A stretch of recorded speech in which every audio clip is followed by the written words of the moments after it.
Hey guys, and welcome back to the Crazy Cozy Corner. I'm Brianna, and this is the Crazy Cozy Corner. Pardon my holding this microphone. I'm trying to figure out how to actually make the sound decent, and it was not it on my shirt. So we're hoping that this fixes it. If not, at least it was bought on Prime Day. So we're talking about this month's A to Z challenge, which is books O and P. And I had to call upon the power of manga in this situation to save me for O because I unfortunately read or got rid of all my O books this year that I haven't read. I have O books, but they've been read. So like the entire Luxon series, like that's all O's, and I had finished that, and so I was like, what do I do? Because I didn't want to pull like a really long book if I had. Honestly, I'm not even sure what I have that starts with an O. Um, anyways, it doesn't matter. I found it. For my birthday, my mom got me the box set of Ouran High School Host Club, and so I was like, let's pop this baby open. Um, that is the anime that got me into watching and enjoying anime, and so I was like, what? How different can the books be from the show? And it's same style, different font, almost. I don't know if that made any sense, but it's similar, but there's some things that are very different. Like Hatori, um, she like in the show, I guess they make her seem a little bit more tolerant towards Tamaki, but in the book, she has like zero patience with him. And I'm like, how did they turn like that? So I'm curious to see how the relationships develop, if it's any different or if it's just because the manga is a little bit wackier. And I felt, I don't know, I know too many sets of twins now that reading about Hikaru and Karu makes me a little uncomfy.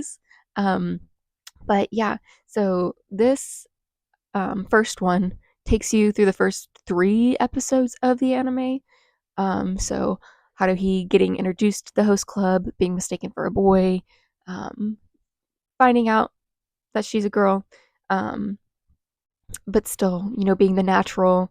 Then I think the next episode is with um, Kaneko, and she's got the host hopping disease or whatever, and they get her and her fiance on like better terms, like actually talking, and so she like goes off. So that's the Christmas party, and what was that the last one? Let's see. Oh, then the last one is about Renge. Renge comes from France, pretending thinking that she is engaged to Kyoya, and she indeed is not. And so it's just this the anime is always gonna have a special place in my heart.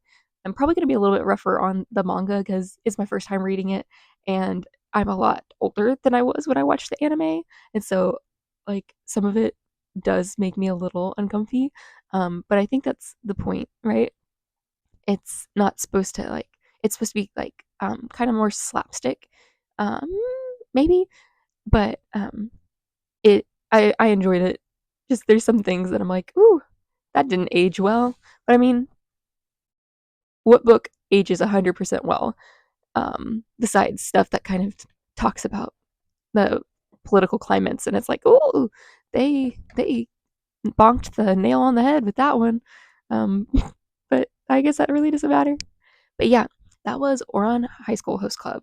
Um, the books themselves don't seem to have the names. I think it's like in the episodes and stuff. But yeah, that is volume 1. And for the P book, I am reading Persuasion. And hold on, let's see if I can show you without losing my page. So I really hope. So look, for my birthday, I got this Jane Austen. Well, it's more Pride and Prejudice, and you guys know I love Pride and Prejudice. But I got this cute little bookmark. It says, "Till this moment, I never knew myself." and it's by Lizzie Bennett. She's the one that said that. But it's just a cute little like nod because I'm reading a Jane Austen book, Persuasion, Jane Austen. And I am enjoying this a lot more than I enjoyed Emma. Some of Jane Austen's works for me have been hit or miss.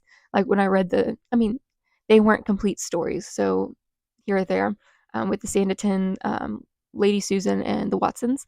I think Lady Susan and the Watsons I enjoyed, and Sanditon I didn't enjoy. I think it was too too above my level, I guess. But Persuasion I've really enjoyed. Emma, like I said, I really didn't enjoy. There wasn't very much redeemable about Emma, and I guess for a good story, you kind of want to have something a little redeemable.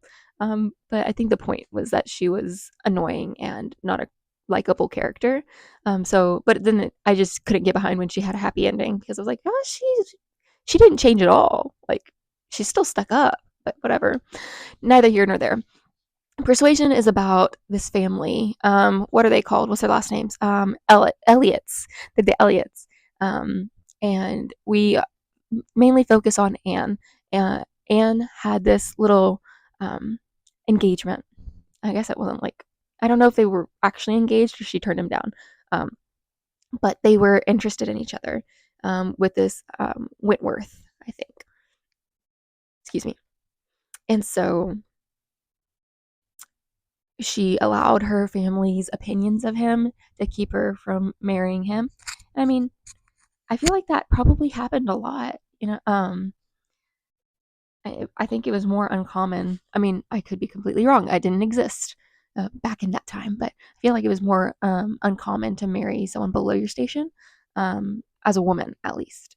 Um, Men, like when you married someone below your station, like the women usually rose to the station rather than the like being dropped down, which is I have problems. Okay, I have problems with that, but again, neither here nor there.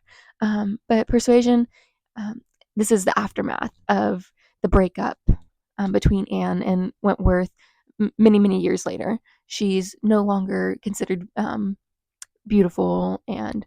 Oh, don't look at that. She's no longer considered beautiful and kind of considered plain and not very interesting and stuff like that to her family. But there's other people that see her value. It's just kind of too little too late, for lack of better terms, or they think way too highly of her. And so they kind of inflated her ego at one point. But she's genuinely, she seems very kind and, just smart. Just she seems like a decent character. Like there's some things, like every like person, they have a flaw, and hers is being too agreeable sometimes. But she has her own thoughts. Anyways, we follow Anne and basically getting her introduced back to Mr. Or Captain Wentworth now, his life, and you know, kind of it's mainly focused on them, like maybe getting back together. I don't know. I'm within the last maybe 20 to 30 pages of the book, and they have not gotten back together, but he is showing interest in her. So there's that. But I don't know how to even explain. So just like Pride and Prejudice, it's like everybody's going over to each other's houses and talking. That's just what it is. But for some reason, I love it.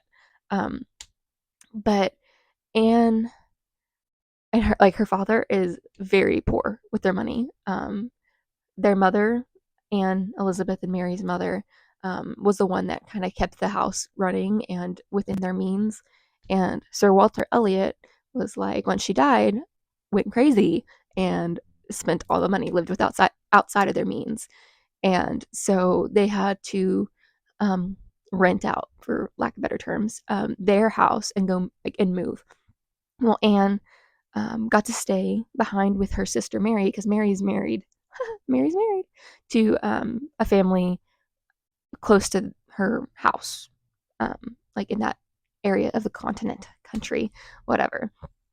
And so she stays with Mary for a little bit and then is going to go stay with Lady Russell. Well, while she's staying with Mary, the family, the Admiral and his wife, Mr. and Mrs. Croft, who are letting her old house, Mrs. Croft is the sister of Captain Wentworth, Frederick. I think that's the one we're talking about because I think there's two brothers.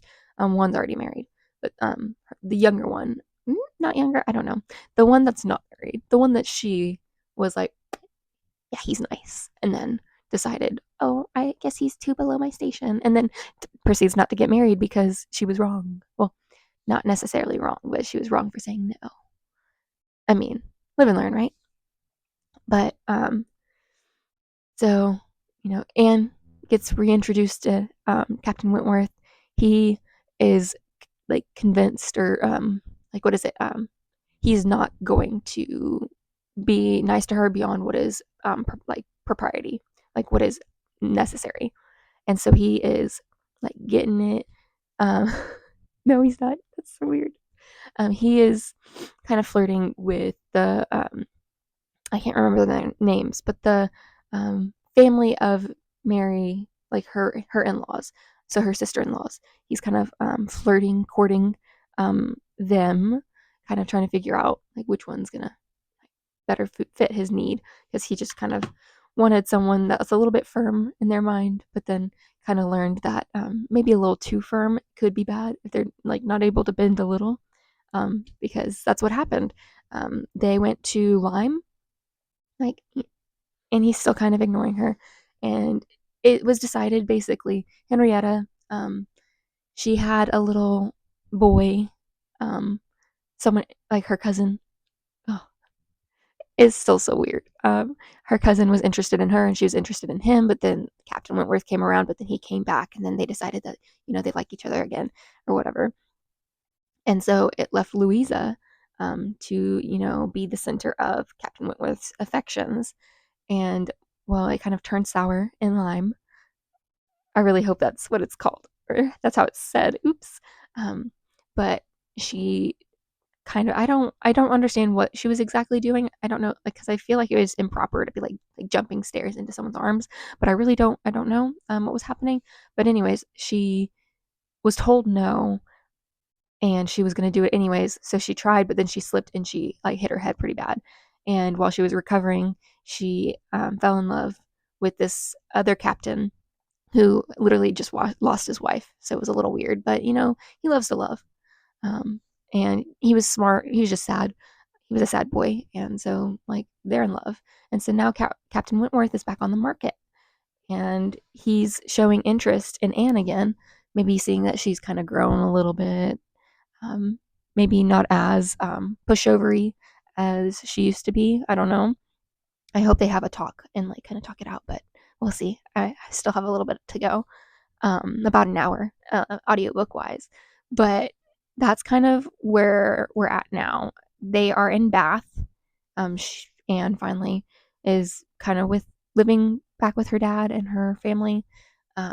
And yeah, I really enjoy it. I don't know if that made you want to read it or made you not want to read it, but I love Jane Austen. I love Jane Austen.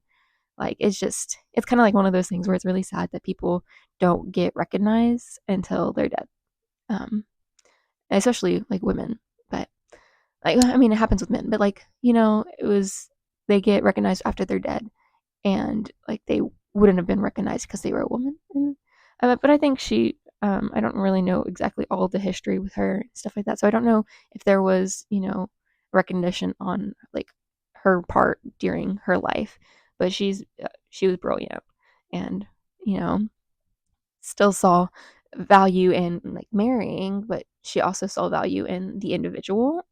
I know like a lot of her books are about, finding like partners and stuff like that, but there's always a little bit of like, a little bit of growth. Like Lizzie and Darcy, they both kind of have to grow, because they realize that they were kind of not necessarily stagnant, but they were kind of stuck in their ways, and it was actually bad for them. And then with Persuasion, and she regrets hurting Captain Wentworth, but she was just doing what she thought was right at the time. And I think like there'll be something more redeemable once we maybe get a talk between them, but we'll see. But yeah, I will be back with the ending on Persuasion, but so far I've really enjoyed it. I don't know if I'll be able to finish it today because I have a little date with my sister, and then we're gonna go play pickleball. And so I'm really excited about that. So yeah, I'll see you in the next. Hi. It has been a few days since I finished Persuasion, and I wanted to come and give you my final thoughts. Excuse the hair, it's a little bit of a mess. Sorry. I was getting so concerned at the end because it was 30 pages from the end and they like had not like made any like route towards reconciliation. That's super obvious, right? It was more of like they were kind of just observing each other and trying to gauge if like they still loved each other or whatnot. But happy ending, yes, they do get end up getting married, which makes me so happy. But I think I don't remember exactly where we left off, but I think it was around the time that Mrs. Smith was telling Anne about Elliot, Mr. Elliot, her cousin, not Miss Smith, but Anne's cousin, about his kind of shady nature and how like he finally made some money and that's why he's actually wanting to be connected with the family again for some reason. Um, but so this dude just wanted to like I think he did have some genuine interest in Anne, but it also kind of secured his position. Um, but I don't think that was necessarily his motive. I think he like did like her because if he just wanted to marry into the family, he would have just married Elizabeth, right? Or like tried to woo her. But I don't like he's just kind of shady. He's not as bad as Mr. Wickham in Pride and Prejudice, but he's still kind of a icky character. But I mean, a lot of people who know how to please others can be kind of icky. Um, that's a very broad generalization and not necessarily completely true, but that's what we're going with. Anyways, so Anne, like, she's like telling people she's not going to get married to Mr. Elliot, even though that's his intention. And Mr. Wentworth, Captain Wentworth, yes, Captain Wentworth was like hearing that rumor and kind of was like withdrawing, but then he heard her talk about like, you know, not being interested for lack of better terms. And so then he was like, I'm going to shoot my shot. And so he wrote her a little letter and he's like, I still feel these things for you. Do you feel like check yes or no? It's like, you know, the do you like me? Check yes or no. And it's actually just yes, yes. But she did. And so she was finally able to kind of renew her sentiments. And he was able to see that he was a little, like, he was just butthurt. But she did what was best for her in that situation, you know, like she was honoring her family, even if, you know, I mean, it's important to honor your family. So, I don't know what I would have done. But yeah, it was a happy ending and I loved it. I loved it. It is definitely up there with Pride and Prejudice. I think just the bias because I read Pride and Prejudice first, it'll always be like my number one. But Persuasion is like a close second. And then like all the works I've read, so it's Pride and Prejudice, Persuasion, um, Lady Susan, The Watsons, Emma, and Sanditon. Although Emma and Sanditon are the kind of on the same level, but yeah, I live, laugh, loved, and I would definitely recommend it. You just have to be in the mood for a little bit of something a little bit slower, just because of the time. Like it wasn't boom, boom, boom, immediate gratification. So I had a grand old time, and I would definitely recommend it. I don't know how many times I'm going to say that though, because I've said that a few times already, I think, in this video. But yeah, so that was Persuasion by Jane Austen. Thank you so much for watching this month's A to Z challenge and getting to talk about some fun books with me. Some new and some old. Maybe that'll be the video title. But like, comment, share, subscribe, ring the notification bell, do all the things, and I'll see you in the next. Bye.